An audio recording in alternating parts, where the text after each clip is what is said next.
8 de la mañana, 7 en Canarias, siguen escuchando Es la Mañana de Federico en el Radio. Reciban un cordial saludo de Daniel Muñoz si se incorporan a esta hora con nosotros. Es jueves 14 de agosto de 2025. Teóricamente son 4 los días que restan para que termine esta segunda ola de calor del verano. Hoy las temperaturas vuelven a subir en buena parte de España con valores cercanos o superiores a los 40 grados en zonas de Galicia, Extremadura, Castilla-La Mancha, Andalucía, Aragón y Cataluña.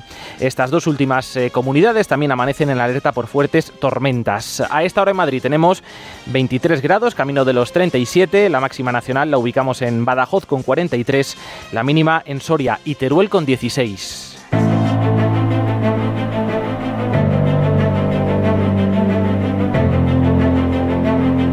Es la mañana, es radio.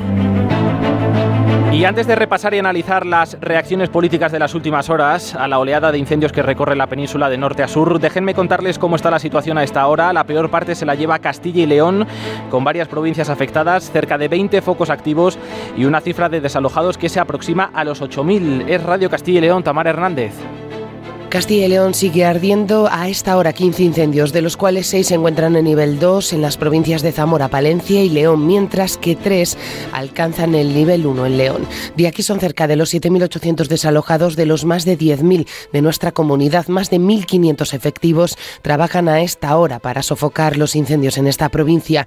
Héctor Alaiz, el subdelegado del Gobierno, ha pedido prudencia para no acusar a supuestos pirómanos por las redes. Afirma que las investigaciones están en marcha y por el momento hay una persona investigada por el incendio de Lucillo. La Guardia Civil está estableciendo un minucioso proceso de investigación para determinar las causas de todos los incendios, ya sean de manera accidental, rayos o por acción humana. De momento se está llevando a cabo una exhaustiva investigación con el incendio de Lucillo. De momento destacar que no hay detenciones.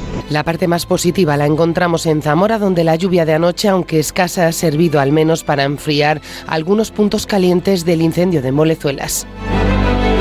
Preocupante también el avance de las llamas en Galicia y en Extremadura. En el caso de Galicia, cerca de 15.000 hectáreas han sido arrasadas. Hay 5 grandes incendios activos. El epicentro está en la provincia de Orense y el pronóstico para los próximos días no es halagüeño. Alfonso Rueda. En los próximos días, durante el fin de semana, van a manter, sobre todo en la provincia de Ourense, temperaturas ainda moi altas. Parece que o vento vai ser un pouco máis favorable para a extinción, pero a situación vai seguir sendo moi complicada.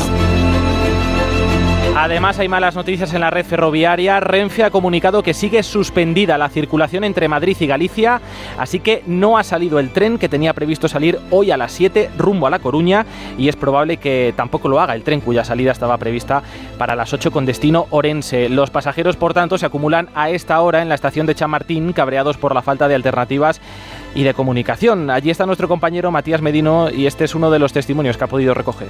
Ahora, a mí me está afectando porque tenemos un tren a las 8:25, pone suspendido, pero nos acaban de decir que esperemos, que puede que se reanude, puede que no, que esperemos y nada, que si sale vía que vayamos a la vía, pero que puede que no salga. Y ya está. Hace escasos minutos se ha presentado en la estación una responsable de Adif que ha señalado, son palabras textuales, tienen que atender a la información de las pantallas y la megafonía, no hay más información posible. Esta es la gestión que ahora mismo se está haciendo de esta incidencia en la red ferroviaria entre Madrid y Galicia. Si tenemos cualquier novedad de última hora, evidentemente se la iremos trasladando. Se ha demostrado que la evacuación era necesaria y que las llamas se han quedado a nada de las casas, teniendo los bomberos forestales que actuar desde la propia carretera. En Extremadura ya han sido evacuados los 19 vecinos de Cabezabellosa que se negaron a abandonar sus casas el martes. La evolución del incendio en La Jarilla preocupa mucho a las autoridades, que se han visto obligadas a cortar la autovía A66 que une Extremadura con la Comunidad de Madrid. En la Comunidad Valenciana, el gobierno de Carlos Mazón ha pedido el despliegue de la UME en la localidad de Teresa de Cofrentes. 2 pedanías han tenido que ser evacuadas de manera preventiva y en Castilla-La Mancha, afortunadamente, los incendios ya están controlados.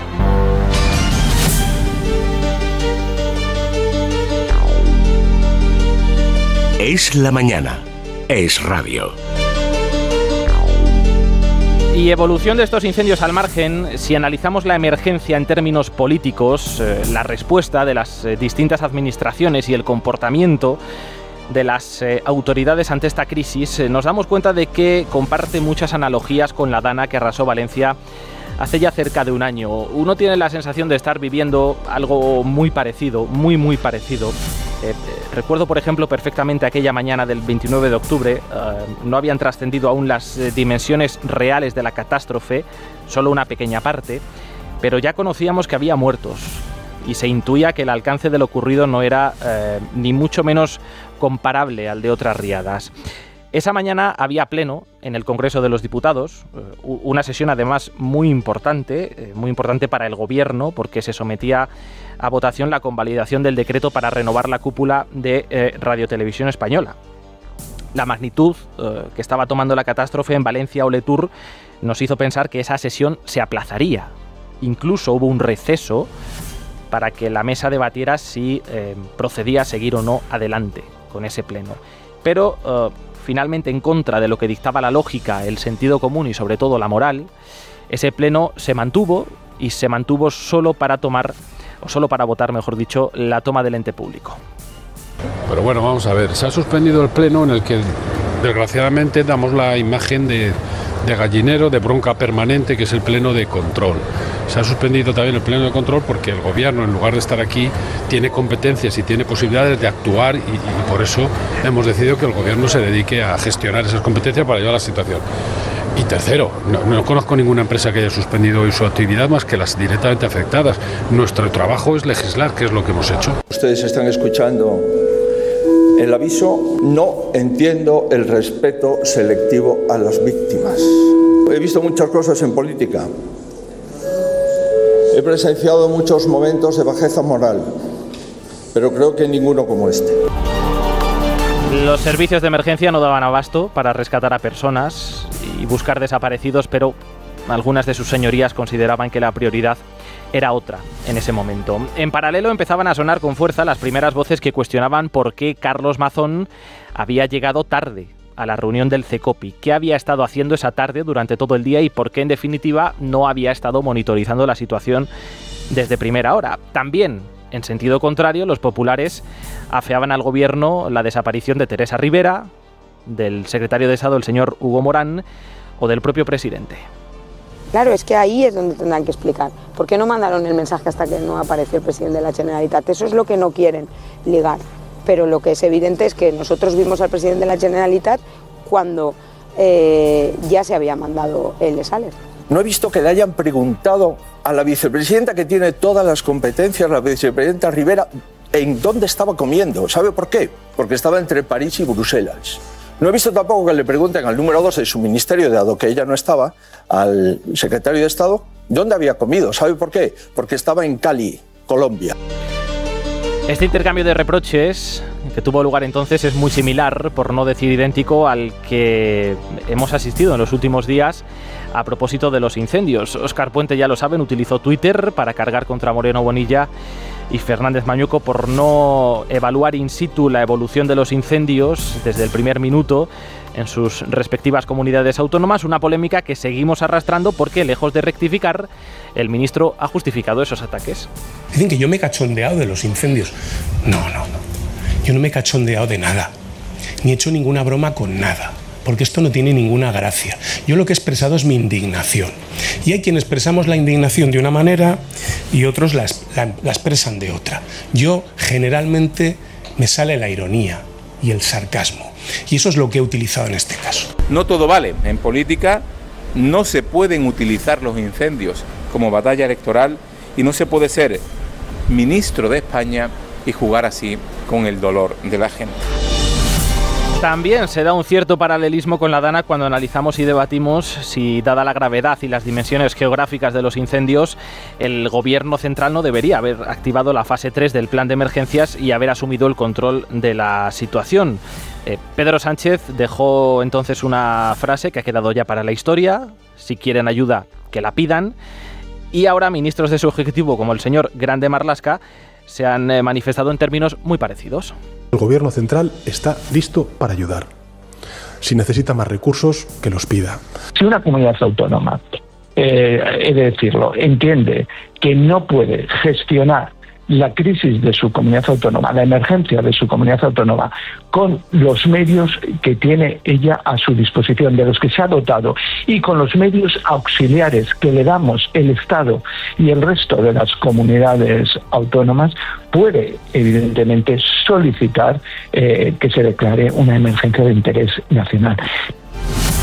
Desde el punto de vista precisamente de esa parte, de las comunidades autónomas afectadas, hay reacciones, decisiones y sobre todo pequeñas diferencias que también recuerdan mucho a lo vivido en Valencia aquellos días, en especial el debate en el Partido Popular sobre si Carlos Mazón debía pedir al Ejecutivo que tomase las riendas. El presidente valenciano consideraba que no era necesario y el presidente de su partido sí lo consideraba. Quiero agradecer muy especialmente la presencia y la atención del presidente. Querido presidente, gracias por venir tan pronto. Que sepan que se va a llegar y que si no se ha llegado no es por falta de medios, ni por falta de predisposición, ni falta de capacidad, porque la capacidad es toda para poder acceder. El único es un problema de acceso todavía. A las 9 de la mañana me reúno y le he dicho, oye, en mi opinión esto es una emergencia nacional. Y dice, va a venir el presidente del gobierno y voy a tener un despacho con él. Bien. Y lo he dicho a los medios de comunicación y me reafirmo. Yo hubiese declarado la emergencia nacional como presidente del gobierno, hubiese asumido todas mis responsabilidades, hubiese activado todos los recursos del Estado. En las últimas 24 horas ha ocurrido algo parecido, esta vez con Fernández Mañuco como protagonista, mientras Alberto Núñez Feijóo reaparecía para demandar al gobierno una mayor colaboración. El presidente de la Junta de Castilla y León aclaraba que nadie le ha aconsejado pedir al gobierno que centralice la gestión de la crisis. Nadie ha planteado la necesidad de tener un nivel 3. Nadie. Ni los representantes del Gobierno de España, ni los representantes de otras administraciones, diputaciones provinciales, en fin, otras instituciones o entidades, ni por parte de la Junta de Castilla y León. Si tenemos colaboración, si el Ministerio del Interior, si el Ministerio de Medio Ambiente, si el Ministerio de Defensa hacen su trabajo, todo es más fácil. Pero cuando se carga toda la responsabilidad, y digo toda, en las comunidades autónomas de la UME, se complica un poco más. También recordarán, y no resulta difícil porque es la teoría que muchos siguen manejando hoy, que la riada de Valencia fue tan letal debido al cambio climático, que como cada vez son más habituales estos episodios de fuertes lluvias, hay que seguir aplicando las políticas medioambientales que dice el gobierno. Me gustaría empezar diciendo que el cambio climático, insistir, el cambio climático no es dogmatismo, es evidencia científica, clara y contundente. Hemos vivido el evento más dramático desde el punto de vista de una emergencia climática precisamente en Valencia. Solo el año pasado mató a más de 300.000 personas y acaba de contribuir a la muerte de más de 220 de mis compatriotas en España, en el mayor desastre natural de nuestra historia. Un desastre que, según las primeras investigaciones, habría sido menos probable y menos intenso sin el efecto del cambio climático. La realidad, desde luego, es bien distinta. Lo han dicho los técnicos por activa y por pasiva, pero en cualquier caso nadie nos lo tiene que contar. Por lo menos a mí no, es que yo lo he visto con mis propios ojos, por ejemplo, en Chiva, donde un enorme barranco atraviesa el municipio. Oiga, si llega una riada y se lleva por delante la mitad de las casas, no le eche la culpa al tiempo.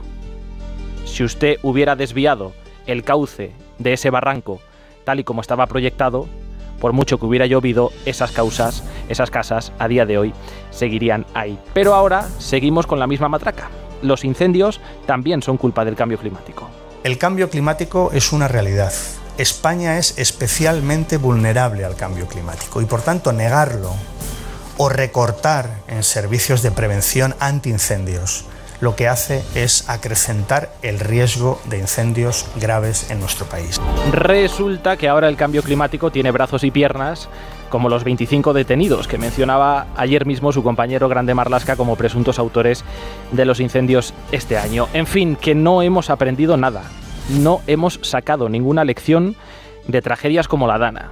Se siguen politizando las catástrofes por intereses partidistas desde el minuto uno, cada vez que se tiene ocasión, en lugar de primero dedicar todos los esfuerzos a la emergencia y más tarde valorar ¿Qué ha fallado? Seguramente todas las administraciones deberán hacer autocrítica y reflexionar sobre qué se podría haber hecho mejor o qué medidas de prevención hay que tomar de cara al futuro para que no se produzcan estos incendios, pero sería desde luego muy sano corregir de inmediato esta deriva que solo acentúa el distanciamiento entre representantes y representados. No dejo de imaginar qué pensarán todos aquellos vecinos que esta semana lo han perdido todo, que lo siguen perdiendo todo, sus hogares, sus lugares de trabajo, incluso a familiares. ¿Qué pensarán cuando ven que aquellos llamados a tutelar sus intereses están más preocupados por salvar los propios? Es la mañana. Es radio.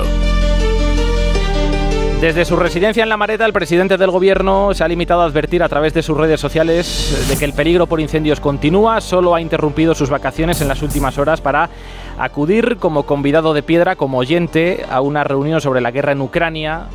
Y digo que ha acudido como oyente porque la cita telemática solo ha servido para compartir el contenido de la reunión previa con Trump, donde sí se ha hablado largo y tendido de cómo abordar el cara a cara de mañana con Putin en Alaska. Tanto Trump como los líderes europeos que han participado han calificado de productiva la reunión y veremos si le han convencido de que cualquier pacto con Putin debe contar con el apoyo de Zelensky y no incluir la cesión de territorios ucranianos. Desde el Partido Popular, Elías Bendodo atribuye la irrelevancia de España a las decisiones de Sánchez y a sus alianzas internacionales. 7 años siguiendo el manual de Zapatero, del blanqueamiento del régimen de Venezuela, de chocar contra la OTAN, contra nuestros socios europeos, todo eso tiene sus consecuencias.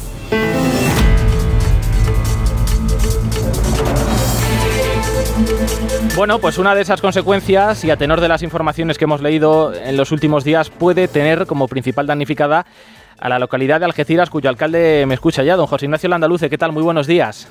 Buenos días, don Daniel. Buenos días a todos. Bueno, Estados Unidos ha expulsado a España de una ruta marítima estratégica que tenía el puerto de Algeciras, digamos, como enlace para el intercambio comercial. ¿Qué consecuencia va a tener en términos económicos?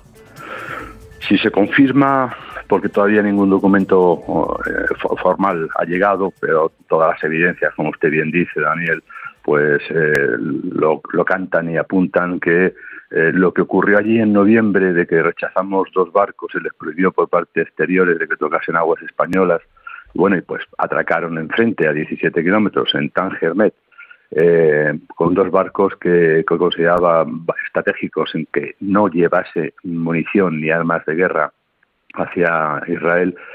Al final lo que ocurrió es que empezó a tomarse decisiones de desviar buques con portacontenedores que vienen desde la costa este americana hacia Asia, hacia Oriente Próximo, hacia la zona de Corea del Sur, India, Pakistán, es decir, palabras mayores, Japón. Tengo asumido que no tienes un trabajo como el de los demás. Habría que hacer algo. Necesitamos vacaciones. Nadie jode sus vacaciones. Creo que me he topado con algo. Estás de vacaciones en una antigua ruta de contrabando. No te habrás llevado a tu familia, espero. Nadie 2. Ya en Fines. En el comercio, palabras mayores en el comercio, han empezado a desviarlas enfrente. Ya habíamos cometido nosotros mismos, los europeos, que somos nuestro propio competidor y enemigo, ya habíamos empezado a hacer las cosas mal, pero el problema es que se agrava ahora, porque, estamos hablando que desviar los tráficos significa un resultado de menor actividad, y menor actividad no solo perjudica al empleo y la economía de Algeciras y del campo de Gibraltar. Estamos hablando que el puerto de Algeciras, que está en el tercer tránsito más importante del mundo en buques, después del estrecho de Malaca y el de Canal de Panamá, está el estrecho de la bahía de Algeciras. No me gusta decir estrecho de Gibraltar, no sé por qué, pero estrecho de la bahía de Algeciras. Y eso significa que perdemos competitividad, no solo, Algeciras y Andalucía y España, sino es un punto estratégico en cuanto a la logística de la Unión Europea. Hoy en día, con todos los cambios que se producen, y lo estamos viendo, el tema de la guerra de Ucrania, estamos viendo las tensiones que ha habido entre India y Pakistán, entre Armenia y Azerbaiyán.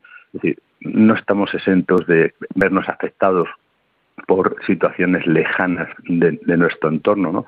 Pero si encima tenemos un gobierno que cada vez que negocia o que toma decisiones con Estados Unidos, es una decisión que al final nos vemos perjudicados, pues la verdad es que uno se desespera, porque el empleo es fundamental, la logística es fundamental, la capacidad de este punto del campo de Gibraltar es fundamental, y este gobierno, bueno, pues nos engañó hace 7 años en muchas cosas. Una de ellas fue que el primer Consejo de Ministros fue aprobar el Plan Campo de Gibraltar, 1.000 millones de euros para hacer el Campo de Gibraltar competitivo, para que esos 12 ministerios implicados en la inversión de los 1.000 millones de euros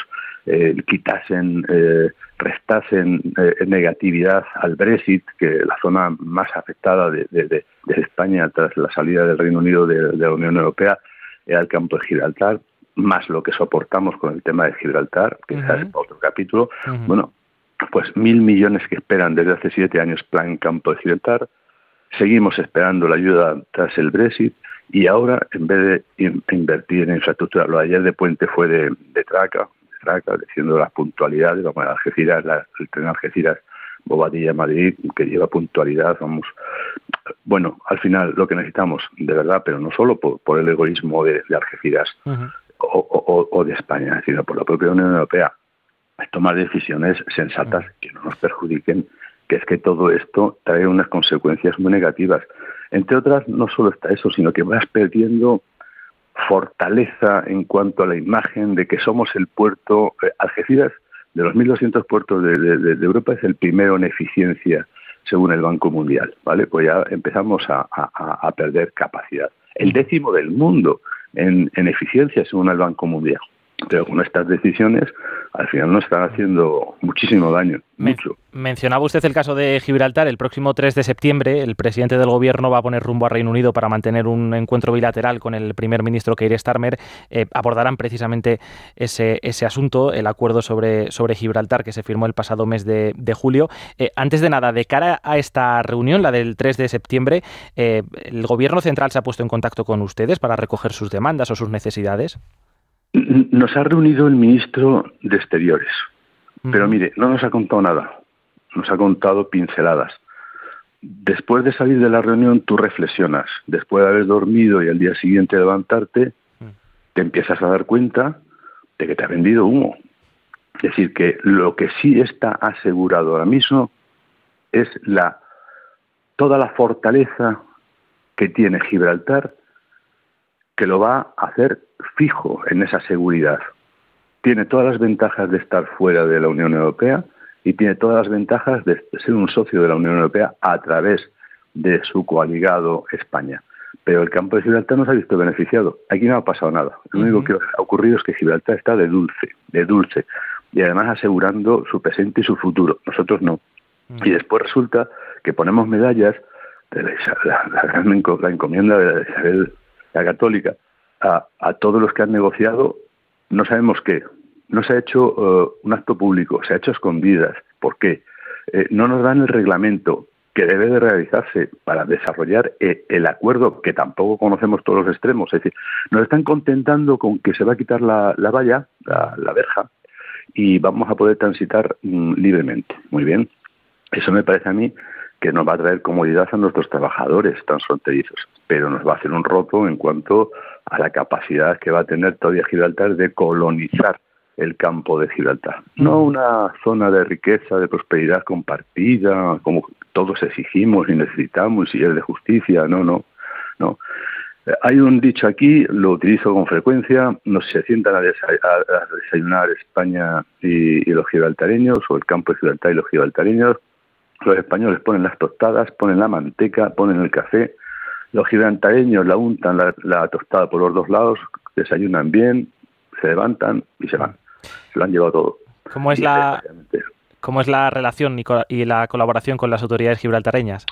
Cuando hay un percance, cuando hay una desgracia, bueno, como todos los humanos, ¿no? Eso es lo que tiene que ser. Pero después es que no estamos sacando más que nuestros trabajadores, que son magníficos trabajadores, pasan todos los días la verja, porque aquí no somos capaces de darle empleo, tienen que buscárselo allí. son trabajadores buenos, como digo, buenos trabajadores que además le cuestan nadie menos a las arcas de Gibraltar, porque tienen un menor sueldo, no piden seguridad social, no la necesitan, la tienen en España, no piden puestos de escolares para sus hijos, los tienen aquí, a este lado de la verja, no piden jubilaciones o asistencias especiales porque lo tienen a este lado de la verja. Entonces no se quedan a dormir, no necesitan darle residencia para ellos porque duermen a este lado de la verja en sus casas. Sí, qué mejor trabajador que ese, ¿no? Bueno, pues es lo único que nos van a dejar de beneficio al levantar la verja y pasar un tránsito más cómodo para todos ellos, pero lo demás no lo veo. Y además, ya le digo, nos reunió el ministro de Exteriores, nos contó, yo creo que después de reflexionar, yo creo que unas cuantas milongas y va a ir yo creo que además, ¿qué es lo que va a ofrecer en Londres? Va a ofrecer más de lo mismo. ¿Qué va? A contentarlos. ¿Para contentarlos qué significa? ¿Que ganamos los campos gibraltareños?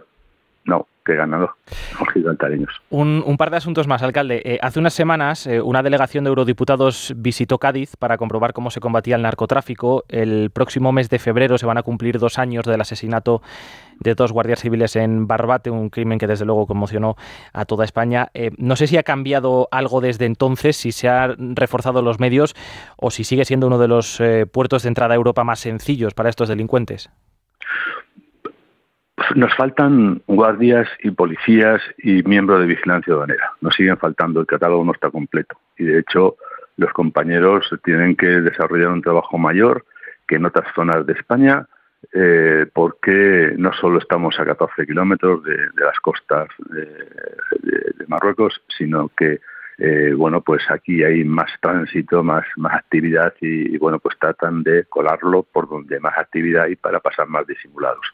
El OCONSUR, que era una oficina de investigación, de logística, de inteligencia, sigue sin lo desarmó el ministro Marlaska. Dicen que ya no es grande y sigue sin ponerse operativo otra vez la oficina. Eso es muy importante porque muchas cosas, lo mismo que el fuego se apaga en invierno, pues la droga se aprende preventivamente con la inteligencia y la investigación, ¿no? Uh-huh. Necesitamos más personal, necesitamos más inversiones, nos hace falta. Hay un compromiso que tiene que cumplirse para con estas mujeres y estos hombres y no se está haciendo. Se ha hecho una venta de que el plan Campo de Gibraltar se sigue desarrollando, pero ahora resulta que cuentan los vehículos y los guardias que van desde Huelva hasta Almería. Claro, es un campo de Gibraltar un poquito grande, ¿no? Uh-huh. Para meterle datos que al final desvirtúa la realidad. Y después, mire, cualquiera que oiga todavía las últimas declaraciones de las viudas o de las madres de los guardias asesinados, se te hiela la sangre. Hay que ayudarles. Uh-huh. Don José Ignacio Landaluz, alcalde de Algeciras, gracias por haber atendido la llamada de este programa. Un saludo y muy buenos días. Muchísimas gracias. Un saludo a todos sus oyentes.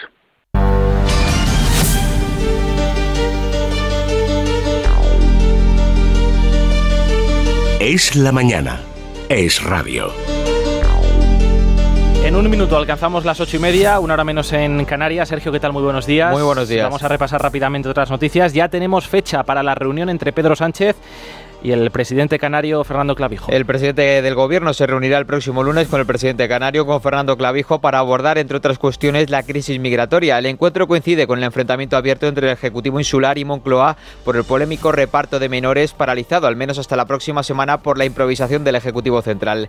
Clavijo denuncia su falta de capacidad o voluntad para el traslado de los 946 menores solicitantes de asilo ordenado por el Supremo hace ya 5 meses. Recuerda además que el Gobierno ya adquirió varios compromisos el año pasado en una reunión en La Palma y que sigue sin cumplirlos. Yo espero que esta vez pues esa reunión y esos compromisos que alcancemos sean ejecutados y cumplidos por los distintos ministros y ministras, porque es evidente, por ejemplo, y no me gusta hablar de temas económicos, pero que los compromisos que se adquirieron el año pasado en la isla de La Palma, cuando también despachamos, pues no se han cumplido, ¿no? Corrupción. Las cloacas del PSOE preparó un plan para atacar a miembros destacados de la UCO. Lo hizo con el fin de acusarles de acudir a un prostíbulo y de cobrar de determinados empresarios, en concreto propietarios del propio prostíbulo. Libertad Digital ha tenido acceso a documentos en los que se refleja que la idea de la cloaca era usar ese material para desacreditar así a los implicados. El vicesecretario de Coordinación Autonómica del PP, Elías Bendodo, apunta que el número uno de toda la trama socialista es Pedro Sánchez.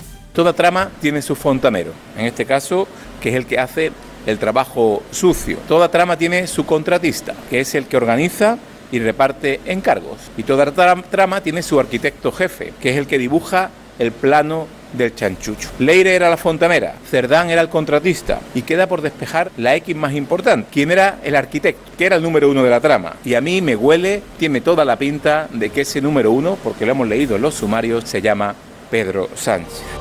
Apología etarra. La Asociación de Víctimas del Terrorismo pide a la Audiencia Nacional parar la manifestación etarra en Bilbao del próximo 22 de agosto. La AVT considera que es indignante y denigrante y solicita medidas efectivas. Además, el colectivo de víctimas del terrorismo ha denunciado la aparición de pancartas de apoyo a los presos etarras en el recinto festivo de la ciudad vasca. Desde Covite lamentan la pasividad política ante la exaltación del terrorismo y han pedido al alcalde que no se humille más a las víctimas. Los españoles cada vez más pobres. Según un estudio, la mitad de los españoles admite que no logra llegar a fin de mes. Desde la pandemia, de media, la cesta de la compra se ha encarecido un 38,5%, afectando a alimentos básicos como el pan, los huevos o la fruta, lo que ha llevado a los consumidores a reducir el número de productos y a comparar precios. Organismos como el Banco de España no prevén que la situación se revierta a corto plazo y, de hecho, ayer conocíamos el dato del IPC correspondiente al mes de julio. La inflación ha crecido hasta el 2,7%, 4 décimas más que el mes anterior, por el encarecimiento de carburantes y de electricidad. Continúa la presión sobre Israel. España ha firmado junto a otros 25 países una declaración conjunta en la que exigen a Israel que permita la entrada en Gaza de todos los envíos de ayuda de las ONGs internacionales. Además, el gobierno respalda la propuesta del presidente francés Emmanuel Macron sobre el envío de una misión de paz de la ONU a la franja. Mientras, el gobierno de Netanyahu sigue adelante con sus planes para Gaza y ya ha recibido luz verde del jefe del Estado Mayor para la primera fase de la nueva ofensiva. En las últimas horas, Egipto pide explicaciones a Netanyahu por utilizar el término Gran Israel. Estamos aquí en una misión desde hace generaciones de judíos que soñaron con que llegáramos hasta aquí y otras que vendrán después de nosotros. Entonces, me pregunta si siento que tengo una misión, histórica y espiritualmente, sí.